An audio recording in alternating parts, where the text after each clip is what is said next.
Programang ito ay rated SPG. Striktong patnubay at gabay ng magulang ang kailangan. Maaaring may masiselang tema, lengguwahe, karahasan, sexual, horror o droga na hindi angkop sa mga bata.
Punong tagapamahala ng Western Mindanao State University na si Dr. Melabel Enriquez Ho muling bumisita sa Wemso Ipiliso bago ito magretiro.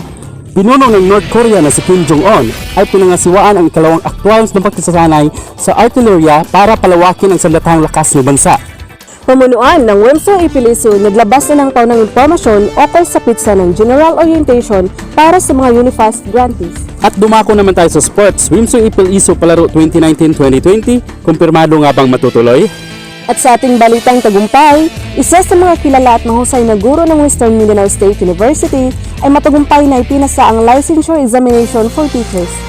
At sa weather forecast naman, mainit na panahon ay patuloy ba rin nararanasan sa labas man o sa loob ng Wimso Ipil-Iso. At sa ating balitang showbiz, tambalang for Shane, tuloy pa rin ang relasyon at ano nga bang plano pagkatapos ng pag-aaral sa kolehiyo? Welcome your news anchor.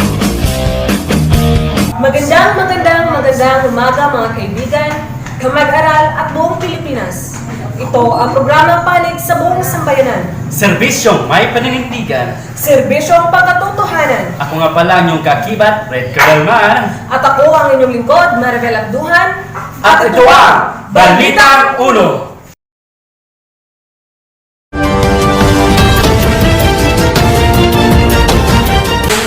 Dr. Melabel Enriquez Ho bumisita sa Western Mindanao State University April Campus bago ito magretiro.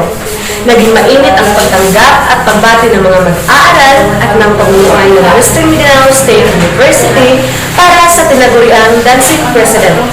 Ang buong detalye ay ipapahayag ng Jenny May Maradilla. Jenny May?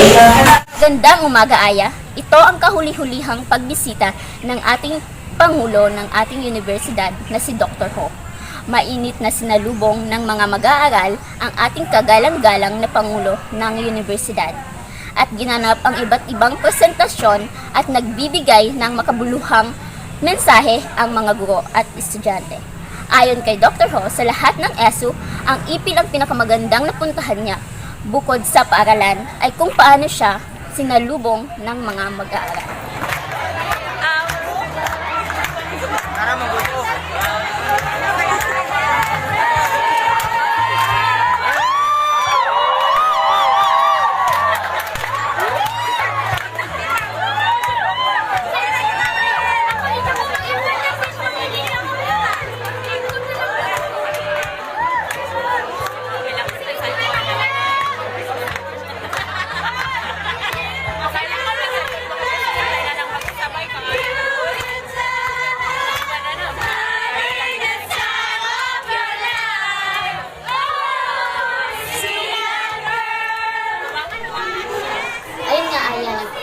Kanina nakita natin na masayang nakikipaghalubilo ang presidente ng universidad at nag-iwan din ito ng mensahe sa mga guro at estudyante at lalong-lalo na sa mga estudyante na maging mapagkumbaba kahit anuman ang narating sa buhay at Mag-aral ng mabuti upang makamit ang mga pangarap.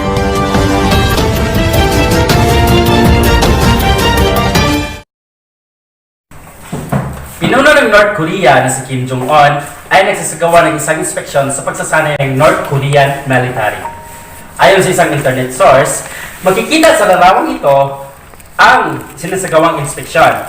Naging malaking tanong sa mga netizens ang naturang balita. Umusbong ang mga usaping paghanda ng North Korea gayong kamakailan lamang ay nagkaroon ng maliit na di pagkaintindihan ang presidente ng US na si Donald Trump at si Kim Jong-un tungkol sa usaping nuclear, kung saan hindi tinanggap ng US ang demand ng North Korea.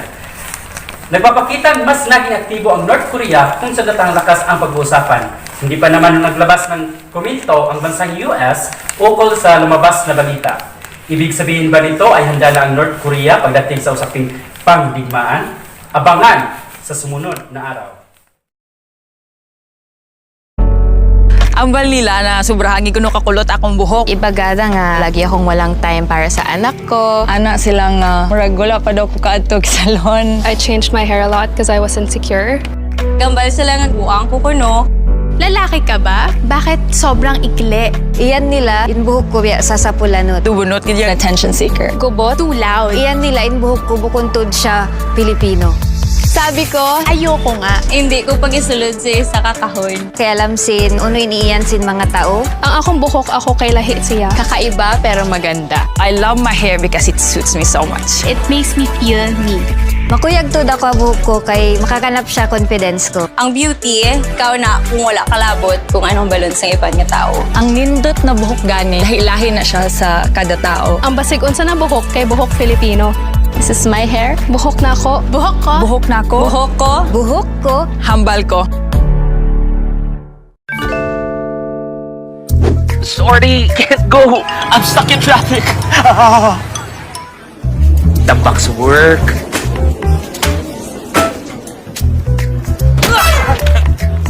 I have to pick up a friend eh.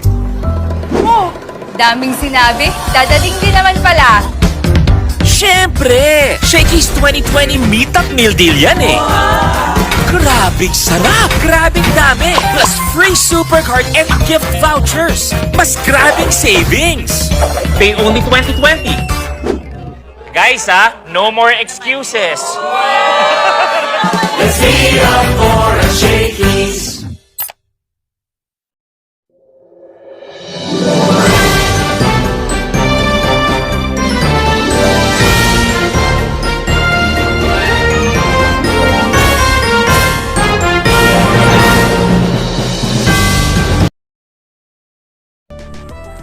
Isang magandang balita para sa mga Unifast grantees. Naglabas na ng impormasyon ang pamunuan ng Western Mindanao State University para sa release na nasabing scholarship. Ang buong detalye ay tinutukan ni Melvin. Melvin, magandang araw dyan. Ano ang pinakahuling balita mula dyan sa Registrar's Office?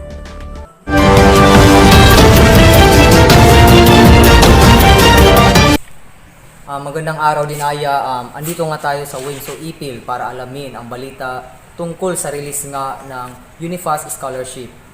Ang balitang uno ay dumako sa Registrar's Office para kausapin si Ginoong Mario Martorillas.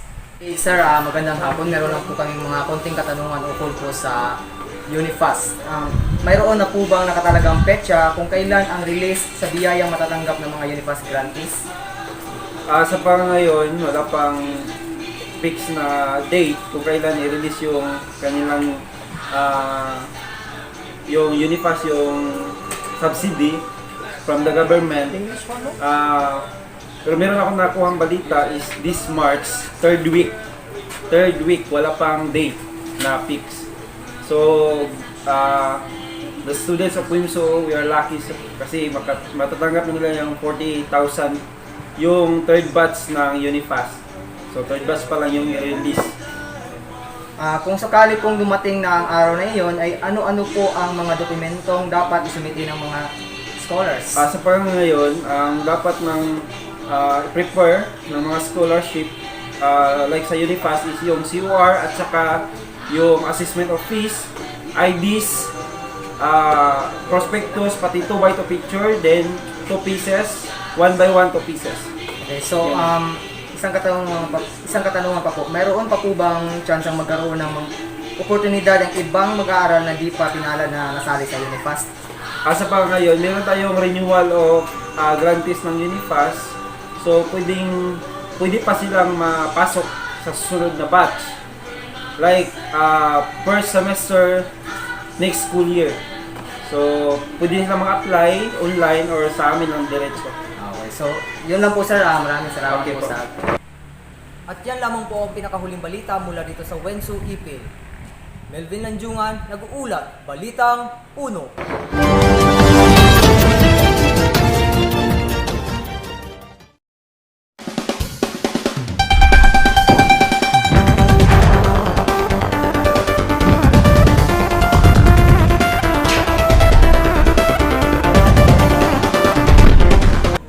At sa balitang sports, palaro 2019-2020, matutuloy na nga ba? Ating alamin kay Tol Mildy.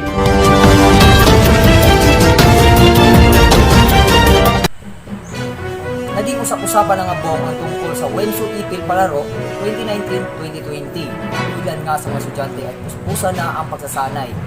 Atin pong makakausap ngayon ang isa sa mga department coordinator ng Wensu Ipil na si Ginoong Jomar Bayutas para makakuha ng ilang impormasyon.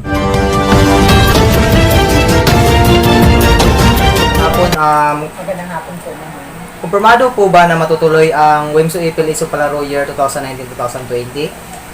For me, yes, kasi hindi pwedeng walang kalaro. Because aside from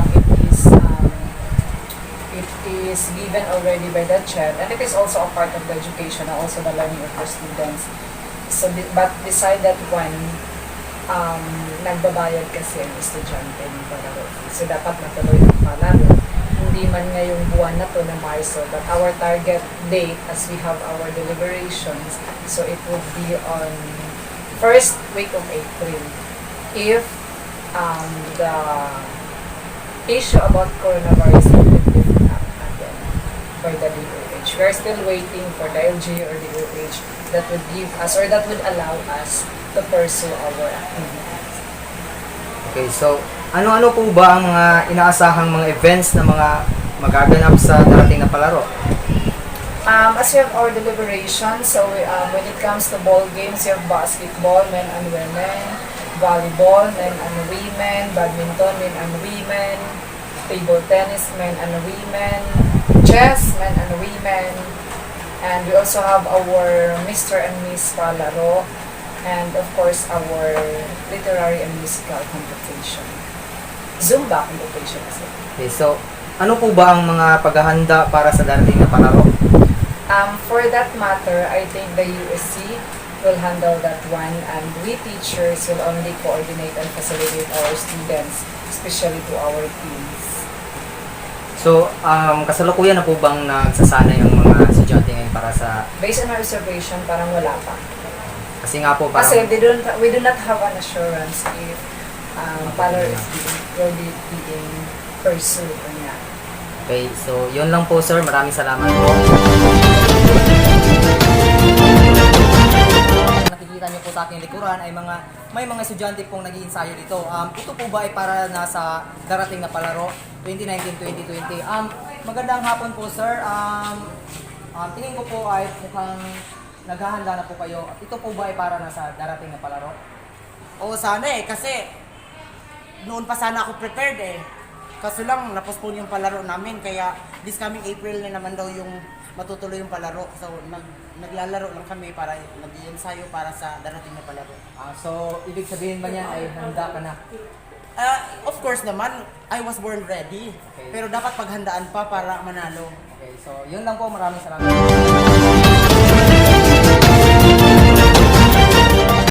At dumako naman tayo sa balitang tagumpay. Matagumpay na naipasa ang licensure examination for teachers ng isa sa mga sikat at kilalang guro ng Western Mindanao State University. Ating tunghayan ang tamis na tagumpay mula kay Sheila May. Sheila?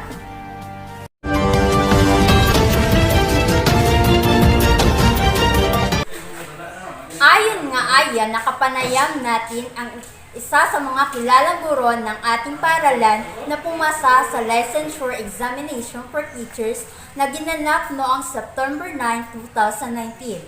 Atin pong makakausap ngayon ay walang iba kundi si Ginoong Remigio Garrido. Magandang umaga po sa inyo, sir. May kaunting katanungan lang po ako tungkol sa yung nakamit na tagumpay. So, ano-ano po ba yung ginagawang paghanda bago sumabak sa Licensure Examination for Teacher? So, bago po ako sumabak sa Licensure Examination for Teachers, so marami tayong ginagawang paghahanda. Kaya ng first, you have to review all the topics that which is included in the Licensure Examination for Teachers. Kasi yun yung mabisang paraan bago mo para makamit mo yung tagumpay mo. Para sigurado kang makakapasa sa Licensure Examination for Teachers. So, yung ginagawa ko is review every day. You have to review every day para makabisado mo lahat ng mga tanong, possible questions na lumabas sa Licensure Examination, sa lab. Lang yung ginagamit para makapasa. So, bawat isa sa atin ay may kanya-kanyang strategiya, lalong-lalo na sa review. Kasi, para sa akin, yung isa sa strategiya ko na ginagamit ko para pa ako makapasa is everyday, I have to review. Lahat ginagawa ko everyday. So, I have to answer at least 10 questions everyday. It's either Prof Ed, Gen Ed, or Major. At least 10. So, 10 each of the category. So, yun ay isa sa mga strategiya na ginagamit ko. Sir, panghuling katanungan po, sino pong yung naging inspirasyon para sa matagumpay na pagpasa sa LET? Para sa akin, marami akong inspirasyon, but isa doon is yung pamilya ko kasi alam ko na ginagawa nila yung lahat para makamit ko yung mga pangarap ko. In return, so gagawin ko rin yung lahat gagawin ko rin yung lahat para maabot ko yung pangarap ko para sa kanila. At ang pangalawa, syempre yung mga ibang tao, alam na natin, love life, you know. So, yun. And last is yung ex ko. Siya ang inspirasyon ko sa aking tagumpay kasi alam ko na parang hindi niya ako pinili. So, ginagawa ko yung inspirasyon para ipakita sa kanya na kaya ko kahit wala siya.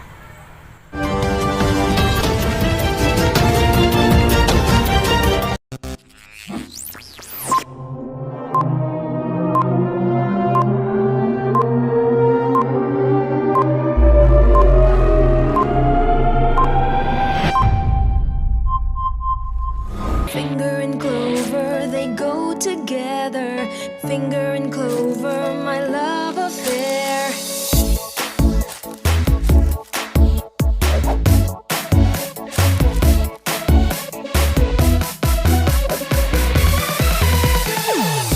Lahat sisimutin, sarap ay uubusin. Lover ng clover, my clover finger. Simut-sarap kasama ang Clover. Moms! Top 3 pataas, mag-Bonakid Preschool. 3 plus, mas pinatatag na Bonakid Preschool. 3 plus, pinatatag na Pickleball formula. Mas pinatatag, batang matatag. Pinatatag with nucleotides. Mas pinatatag, batang matatag. Pag 3 pataas, mag-Bonakid Preschool. 3 plus, mas pinatatag na Bonakid Preschool.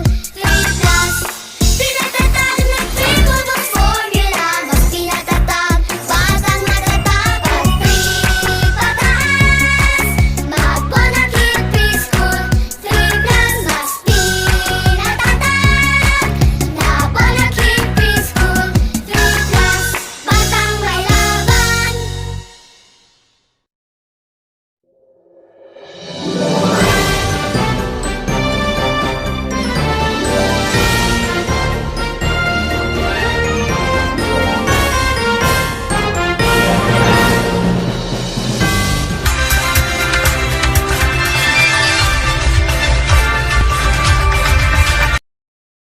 Bugso ng init ay patindi ng patindi. Ang balitang panahon ay iulat ni Verna Joy. Verna Joy, kumusta ang ating lagay ng panahon dyan? Maganda Vong, medyo naubusan na nga ng tubig ang ilan sa kabahayan dito malapit sa paaralan ng Wimsu Ipil Iso dahil nga sa matinding init na nararanasan ngayon, gayong papalapit na ang summer. Ayon sa isang source, dumako na nga sa 33 degrees Celsius ang lagay ng panahon dito sa Barangay Ipil Heights, partikular na sa paaralan ng Wimsu.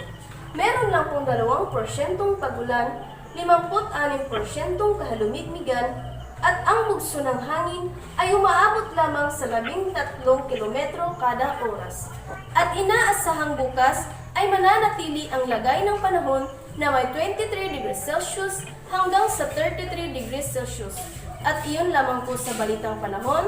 Ako nga po pala si Verna Joy, ang nagsasabing maging mapagmatya.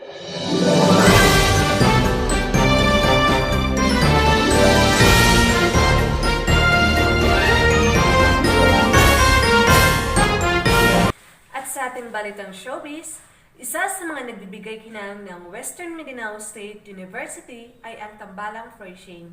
Ibinahagi ng dalawa ang kanilang naging inspirasyon para tumatag ang relasyon. Tunghayan po natin ang Freushane. Kasama ko po ngayon dito ang isa sa tambalang Freushane dito sa ating Universidad ng WEMSU.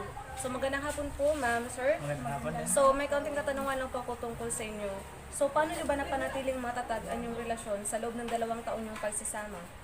Para po sa akin, napanatili po namin ditong matatag sapagkat nagkaroon po kami ng parehong goal o layunin sa buhay.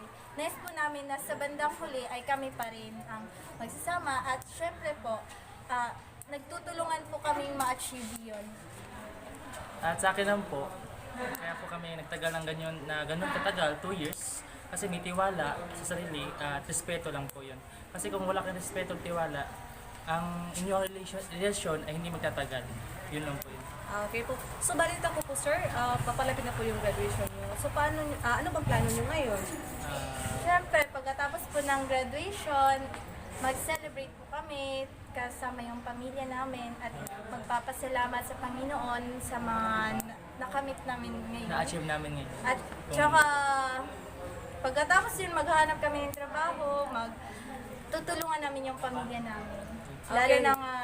na ngayon ay breadwinner kami para Okay po. So may kasalan bang magaganap? Opo, 5 years from now, dapat, nakasettle na kasi yun eh. May kasalan Depende talaga yan po. sa Depende na lang yun sa sa mamiyan. nangyayari sa amin. Okay po, maraming salamat po, ma'am. Magandang hapon po sa inyo.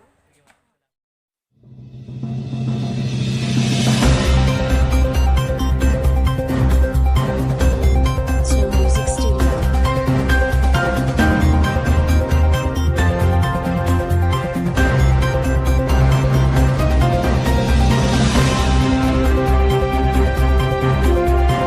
Music Studio.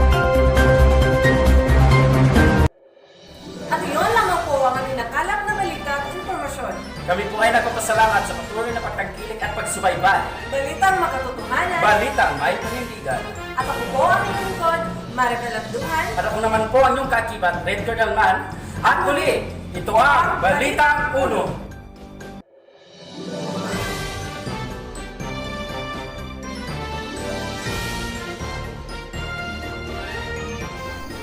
Pagkakatiwalaan, serbisyo ang katotohanan. Balitang Uno.